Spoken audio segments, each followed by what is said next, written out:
రెండోది అక్కడ ఉద్యమంలో ఉన్న ఈ హెడ్మా లాంటి వాళ్ళు కూడా తెలంగాణకు వచ్చేసి ఇక్కడ సేఫ్గా ఉందామనుకుంటున్నారా? ఆ నేపథ్యంలో ఈయన ప్రకటించారా? ఎందుకంటే మేము ఆయుధాలని వాడము, కాల్పుల విరమణ ఉంది కాబట్టి మీరు కూడా మా మీదకి ఆయుధాలను ప్రయోగించకండి అని చెప్పుకోవడానికి ఇచ్చారా? సో ఇది ఇప్పుడు కన్ఫ్యూజింగ్గా ఉంది. సెంట్రల్ గవర్నమెంట్ ఏంటంటే ఇవన్నీ గమనిస్తున్నారు వాళ్ళు. వీళ్ళు ఇడ్మా లాంటి వాళ్ళు తెలంగాణకు పారిపోతే ఇక్కడికి కూడా వస్తారు వాళ్ళు. ఇప్పుడు సెంట్రల్ ఫోర్స్ వచ్చినప్పుడు ఇక్కడ రేవంత్ రెడ్డి ప్రభుత్వం కూడా అబ్జెక్ట్ చేయడానికి ఏమీ లేదు. ఇది సెంట్రల్లో సీరియస్గా తీసుకున్న విషయాన్ని రేవంత్ రెడ్డి కాదు, అంతకుముందు కేసీఆర్ ఉన్నప్పుడు అబ్జెక్ట్ చేశాడా, జగన్ అబ్జెక్ట్ చేశాడా, ఇప్పుడంటే ఇంకెలాగో వాళ్ళ ప్రభుత్వం ఆంధ్రప్రదేశ్లో ఉంది. కాబట్టి ఎక్కడ కూడా కాంగ్రెస్ ప్రభుత్వాలు కూడా దీన్ని అబ్జెక్ట్ చేయలేవు. ఎందుకంటే గతంలో కాంగ్రెస్ ప్రభుత్వాలు కూడా ఇదే విధంగా చేసాయి. సాల్వా జోడుమన్ అనేది క్రియేట్ చేసింది కాంగ్రెస్ ప్రభుత్వమే కదా అప్పట్లో. మరి కాబట్టి ఇవాళ కాంగ్రెస్ ప్రభుత్వాలకి బీజేపీ ప్రభుత్వానికి మావోయిస్టుల పట్ల మౌలికమైన తేడా ఏమి లేదు. అందరూ కూడా వాళ్ళు బీజేపీ దీన్ని ఇంకొంత సీరియస్గా తీసుకొని ఇంకొంత టెక్నాలజీని అభివృద్ధి చేసి సీరియస్గా చంపడం మొదలుపెట్టింది బీజేపీ ప్రభుత్వం. అంటే వన్స్ ఫర్ ఆల్ కంప్లీట్గా దీన్ని క్లీన్ చేద్దాం అనేది డిసైడ్ అయింది. దానికి వాళ్ళ కారణాలు ఉన్నాయి. ఎందుకంటే దండకారణ్యంలో దాదాపు 8 లక్షల చెట్లు కొట్టాల్సిన పరిస్థితి ఉంది. అక్కడ విపరీతమైన గనులు ఉన్నాయి, బాక్సైట్ నిక్షేపాలు ఉన్నాయి.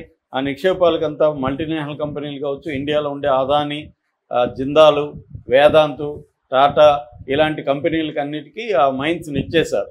ఇప్పుడు వీళ్ళు పోయి అక్కడ పనిచేయాలంటే రోడ్స్ అవన్నీ ఉండాలి, ఇన్ఫ్రాస్ట్రక్చర్ ఉండాలి. వీళ్ళు మావోయిస్టులు ఇన్ఫ్రాస్ట్రక్చర్ని పేల్చేస్తున్నారు, అక్కడ ఉన్న పనిచేయకుండా చూస్తున్నారు. కాబట్టి వీళ్ళు ఉంటే అక్కడ డెవలప్మెంట్ సాధ్యం కాదని వీళ్ళని చంపేద్దాము లేదా సరెండర్ అయిపోమందాము అనేది డిసైడ్ అయిపోయింది. సో దానికి అనుగుణంగా మావోయిస్టుల స్ట్రాటజీలో మార్పులు అనేవి జరగడం మొదలుపెట్టారు. ఆ మార్పుల్లో కొంతమంది ఏమో సరెండర్ అయిపోదామని డిసైడ్ అయ్యారు. సరెండర్ అయిపోయి మనం కొద్ది రోజుల తర్వాత లీగల్గా ఉండి పనిచేద్దాం. ఇప్పుడు మిగతా ఏరియాల్లో మావోయిస్ట్ పార్టీ లేదు. ఓన్లీ 50 రకాల ట్రైబ్స్ దగ్గరే మావోయిస్ట్ పార్టీ వాళ్ళ ఉంది. ఇండియాలో 500 రకాల ట్రైబ్స్ ఉన్నాయి. అందులో 50 రకాల most vulnerable primitive tribal groups అంటారు వాటిని. వల్నరబుల్ ప్రిమిటివ్ ట్రైబల్ గ్రూప్స్లో ఉండే 50 ట్రైబల్ గ్రూప్స్లో ఉండే ఏరియాల్లోనే మావోయిస్ట్ పార్టీ ఉంది. మిగతా చోట్ల ఎక్కడ సాయుధ పోరాటం లేదు. మిగతా చోట్ల ప్రజలు వాళ్ళ సమస్యల మీద ఎలా పనిచేస్తూ ఉన్నారు? లీగల్గానే పనిచేస్తున్నారు. అట్లాగే మిగతా సమూహాలు, ఇప్పుడు దళితులకి ఎవరైనా మాకు ఆయుధాలు కావాలని డిమాండ్ చేస్తున్నారా? సాయుధ పోరాటం కావాలని డిమాండ్ చేస్తున్నారు? లేదు. విత్ ఇన్ ద డెమోక్రటిక్ సెటప్లో దళితులు వాళ్ళ రిజర్వేషన్లు కావచ్చు, వాళ్ళ సమస్యల మీద పనిచేస్తున్నారు. బీసీలు, ఇక్కడ బీసీల రిజర్వేషన్ మేము ఆయుధాలు పట్టుకుంటాం అంటున్నారా? లేదు కదా. అట్లాగే స్త్రీలు, మైనార్టీలు వీళ్ళందరూ విత్ ఇన్ ద డెమోక్రటిక్ పరిధిలో వాళ్ళు పోరాటాలు చేస్తున్నారు. అవి ఎంత సక్సెస్ అవుతున్నాయి అనేది సెకండరీ. కొంతవరకు సక్సెస్ అవుతున్నాయి. గత 50 ఏళ్లతో పోలిస్తే ఇవాళ దళితుల పరిస్థితి బెటర్గా ఉంది, బీసీల పరిస్థితి బెటర్గా ఉంది, అందరి పరిస్థితి బెటర్గా ఉంది 50 ఏళ్ళతో కంపేర్ చేస్తే.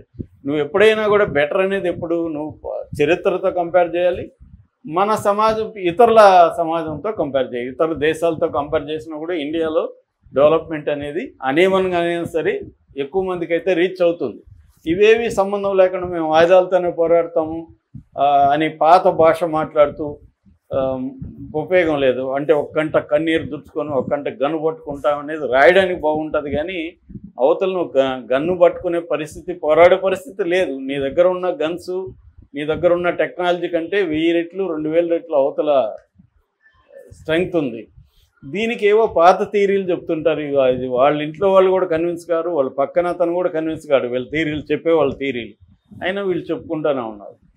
ఈ నేపథ్యంలో ఈ ప్రకటన ఇవ్వడం కూడా వేస్ట్ అనేది ఎక్కువ మంది అభిప్రాయం. ఇవ్వడం వల్ల వాళ్ళేం పట్టించుకోరు. సెంట్రల్ గవర్నమెంట్ నుంచి ఇప్పుడు తప్పించుకోవాలంటే ఆప్షన్ ఏంటి? 1 సరెండర్ అవ్వాలి, 2 నువ్వు ఎక్కడికైనా పారిపోవాలి.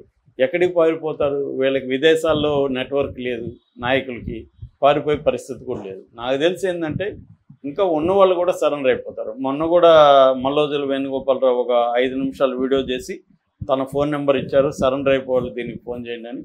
నాకు తెలిసి ఇంకా ఈ 5 నెలల్లో ఖచ్చితంగా మ్యాక్సిమం మావోయిస్ట్ పార్టీ ఉండకపోవచ్చు. కొంతకాలం గ్యాప్ తీసుకొని మళ్ళీ ఏమన్నా వస్తారేమో తెలియదు. నాకు అది కూడా డౌటే.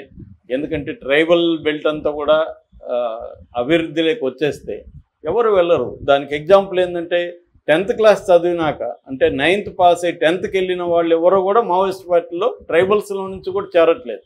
ఈ విషయం ఎప్పుడూ 2012 ఆ ప్రాంతంలోనే లెటర్స్ కాల్ హిమ్ వాసు అనే బుక్ రాసిన ఆయన పూర్తి పేరు తెలియదు, చౌదరి, ఆయన BBC జర్నలిస్ట్, ఆయన 7 ఏళ్ళు రీసెర్చ్ చేసి చెప్పింది ఏమంటే మావోయిస్టులో చేరే ట్రైబ్స్లో 9th క్లాసే హైయెస్ట్ ఎడ్యుకేషన్ అని ఆయన తేల్చాడు.